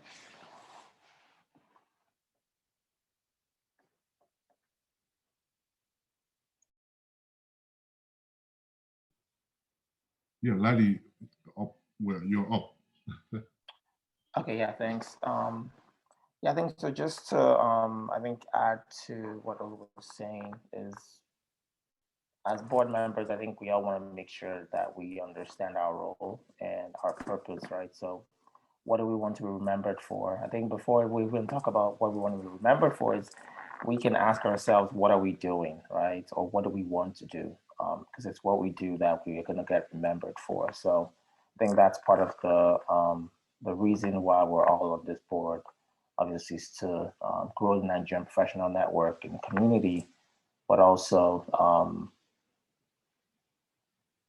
make Nigerians abroad, in this case in the US, be better, right? Because there's obviously a lot of us are doing great things, but the few bad apples obviously paint our name bad. So I think it's our job to make sure we are changing that narrative. So I think as we all kind of get to work, let's see each other as partners. Because it's not a competition. We're all a community, and there's a cause that we're all trying to make sure we achieve. So let's see each other as partners as we engage in the work that we're doing. But yeah, Ewa, I don't have anything else to add. All right, Joy, the closing remarks. Thank you so much, Ladi. Closing remarks as you round up this meeting for us. Thank you, everyone, for taking our time to attend the 3-day event. It's been very informative. We had a high-quality lineup of speakers, and we want to thank Olu Olatilu today for coming, Mr. Olatilu. We are grateful. Olu is a kind of patron for MPG, and he helps us see the larger vision since when we started. I want to thank our VP Operations for providing leadership in the background. Lots of the things you see, she's been very helpful and quite instrumental in helping the success of these events. I don't know if you want to say something, Iffy. I'm not putting you on the spot, but if you don't want, I could go ahead. You secretly are putting me on the spot, but yes, I wouldn't say you're being very gracious regarding my involvement with this event. However, moving forward, I'm going to look for opportunities to include everyone. The one thing that we all now know is the vision of MPG for this year. And I think this is an opportunity for us to make a collective effort to make MPG great. So we have our regular meetings that are now planned. We now have the vision, we now have our goals, we now have the objectives for the year. So take the time to digest everything that was presented this week and or this weekend, I should say.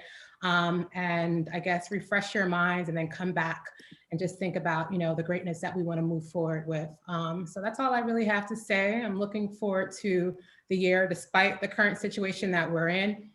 We have a lot of things already, building blocks, I would say, for events that I'm looking to bring forth with the group. And I hope you guys have some events and ideas that you look to bring forward with MPG. And please feel free to share that with us. We're open. And yeah, that's pretty much it. Thank you, Iffy. That was excellent. Everyone, we hope you have a nice rest of your day. Bye-bye.